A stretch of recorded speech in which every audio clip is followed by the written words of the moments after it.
All right, kids, Mother's Day is coming soon, and it gives us the opportunity, yet another opportunity, to put her first, as she deserves. Now, to those of you watching that aren't my children, I, everybody's favorite uncle, am referring to my wife, their mother. Today, we're going to talk about who gets put first the other 364 days of the year. Now, for the purposes of this video, we're going to focus on spouse and kids, not parents or pets or God/spirituality. With that said, this question, who comes first, is also the subject of polls, surveys, studies, opinion pieces, and essays. Your kids will leave you. Mm-hmm. Yeah. Just like we left our parents. Your kids will abandon you. Oh my God. Your kids will leave you. Listen, they'll leave you in the cold. Oh no. Your kids don't care. Uh-uh.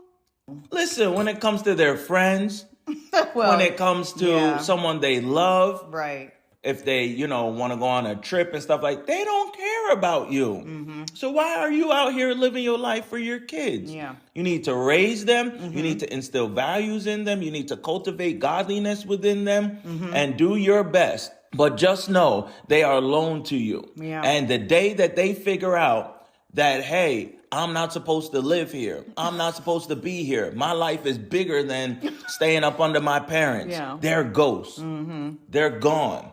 And you're going to be left high and dry, looking at your spouse like, who is this stranger in my bed? Also, in an article from Psychology Today, it outlined how a marriage failed due to the wife/mother of the family putting the child first and not recognizing how it impacts her husband, and the husband/dad resenting her for it while also feeling neglected and refusing to communicate with his wife. The article goes on to say, more than anything else we can do for our children, the example of a happy marriage supports and encourages the possibility of creating such a relationship in their lives. The time to experience the true blessings of a marriage is not after the kids have left home. It's never too early or too late to put your marriage first. So, responding to that with a spouses come and go, but your children will always be your children feels inadequate.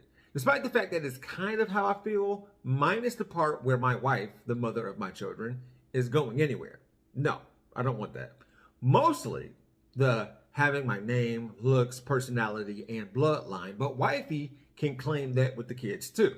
But too much of this topic lacks context, nuance, and details. See, debates, discussions, and discourse are often on the fringes of arguments being made either way, along with the extremes. For example, even though I think we're reading the question, I think people hear the question more like, somebody's got a gun to your husband and to your kids, who do you pick? And that's not the way we're talking. Right. We don't need to do that. I don't know what that proves. Notice that I have yet to say spouse versus children. It's not a competition. And this family dynamic should never, and realistically, is never, 100% one way and 0% the other. And I recognize that 50-50 is next to impossible. But like most things in life, the truth and what's real often lies somewhere in the middle. Well, we asked our friends on social media, who comes first, your spouse or your kids? 35% of you said spouse, 65% said kids. I find that interesting. I find it really But I do interesting. think that culturally speaking, it's not as cool to say your spouse. With that said, and I'm sure you picked up on it, for my wife and I, we put our kids before each other.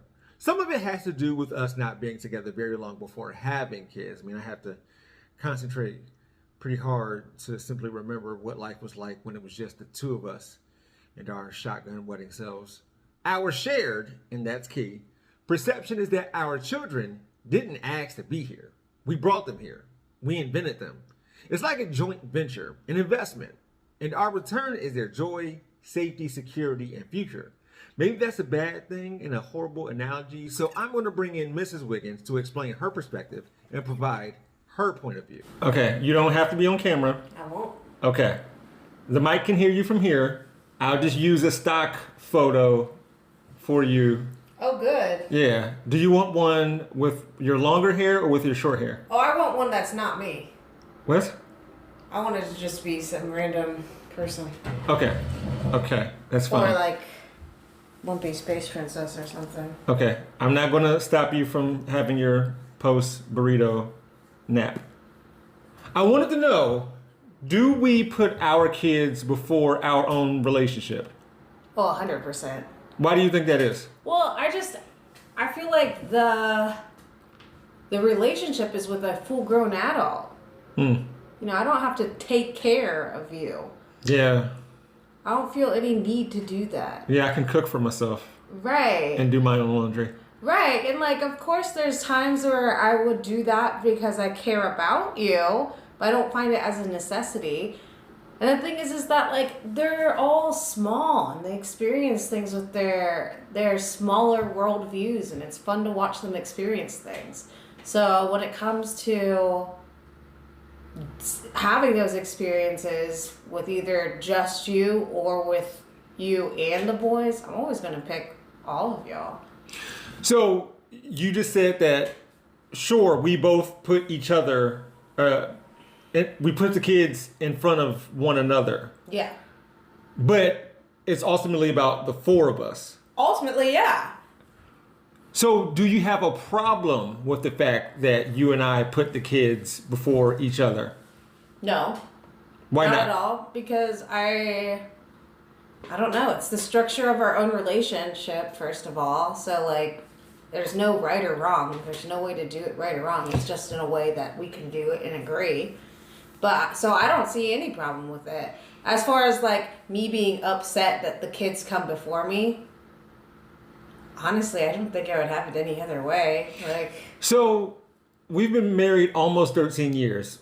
I don't recall any like conversation or like stone cold decision being made. no, that's what's funny. And I was thinking about this. So we never had a conversation where it's like, okay, kids come before you.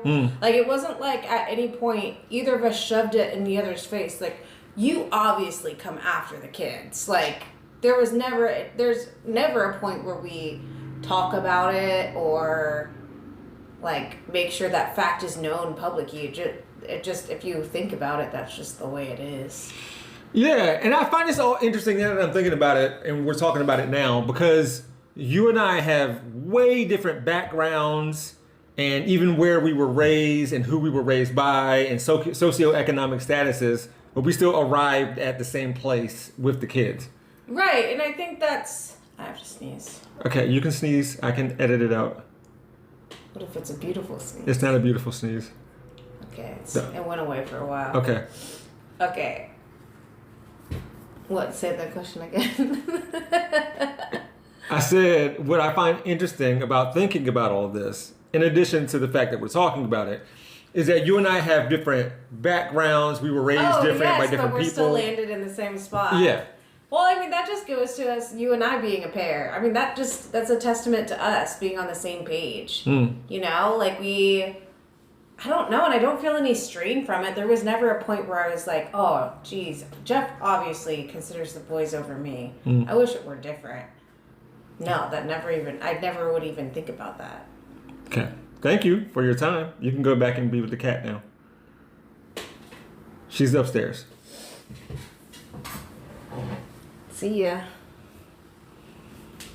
Sayonara, sucker.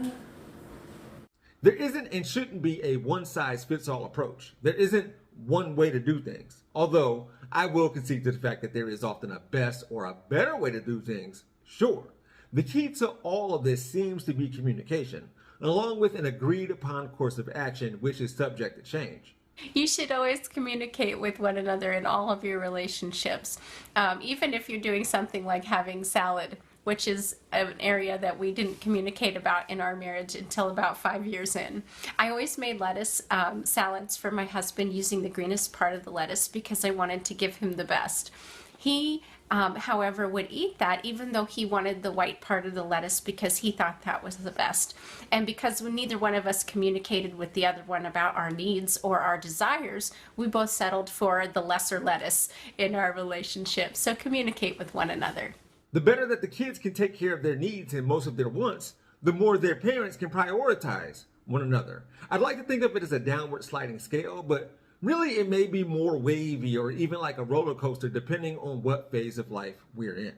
Yeah, in certain situations or scenarios, it's important to put one's spouse or kids or anyone first. I mean, again, this is America. I really got to stop watching the news. They will need you and they deserve to be first. However, whomever you put first, it doesn't have to stay that way and be that way all the time.